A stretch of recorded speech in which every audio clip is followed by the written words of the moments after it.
یہ سلیمان علیہ السلام تھے۔ اللہ تعالیٰ نے آپ کو فیصلہ کرنے کی زبردست صلاحیت عطا فرمائی تھی۔ سورۃ الانبیاء آیت 87 میں ہے۔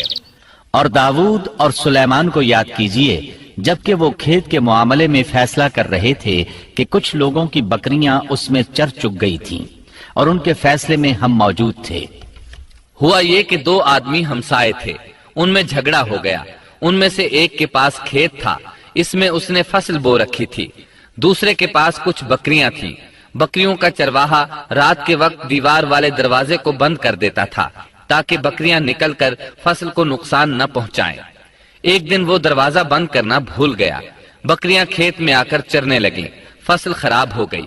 دونوں داؤد علیہ السلام کے پاس آئے، اپنا مقدمہ پیش کیا۔ داؤد علیہ السلام قاضی بھی تھے۔ اس وقت سلیمان علیہ السلام کہیں گئے ہوئے تھے۔ داؤد علیہ السلام مقدمہ سن کر کہنے لگے، یہ بکریوں والے کی سستی کا نتیجہ ہے۔ اس کا حل یہی ہے کہ وہ تیری بکریاں اپنی تحویل میں لے لے۔ دونوں فریق باہر نکلے تو سلیمان علیہ السلام سے ملاقات ہوئی۔ انہوں نے تفصیل سن کر فرمایا، میرے ساتھ آؤ۔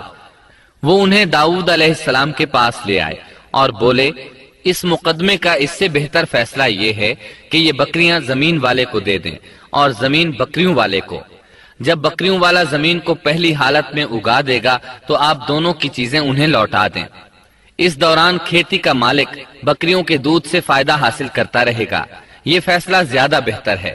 اس سے بکریوں والا اپنی بکریوں سے بالکل محروم نہ ہوا اور کھیتی والے کا نقصان پورا ہو گیا۔ یہ فیصلہ آپ کو اللہ تعالیٰ نے سمجھایا تھا۔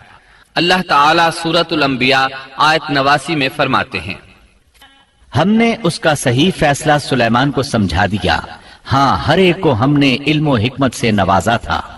بخاری اور مسلم میں ایک حدیث ہے، اس میں اسی قسم کا ایک واقعہ بیان ہوا ہے کہ دو عورتیں اپنا مقدمہ داؤد علیہ السلام کے پاس لائیں۔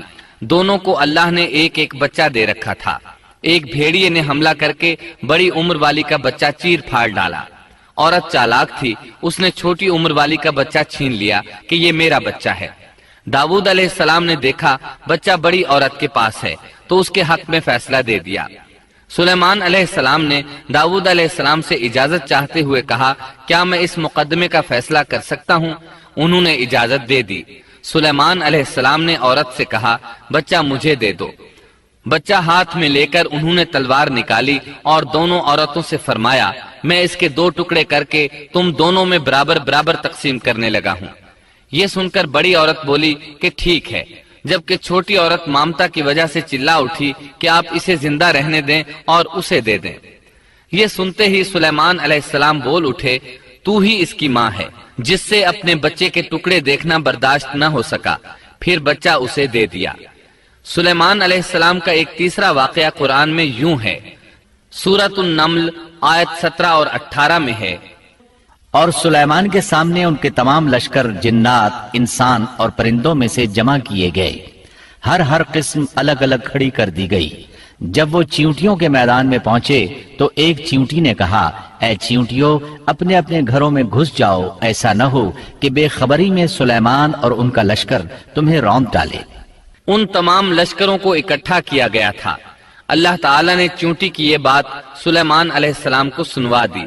سورہ نمل آیت 19 میں ہے، اس کی اس بات پر سلیمان مسکرا کر ہنس پڑے اور دعا کرنے لگے کہ اے پروردگار، تو مجھے توفیق دے کہ میں تیری ان نعمتوں کا شکر بجا لاؤں جو تو نے مجھ پر انعام کی ہیں، اور میں ایسے نیک اعمال کرتا رہوں جن سے تو خوش رہے، اور مجھے اپنی رحمت سے نیک بندوں میں شامل فرما۔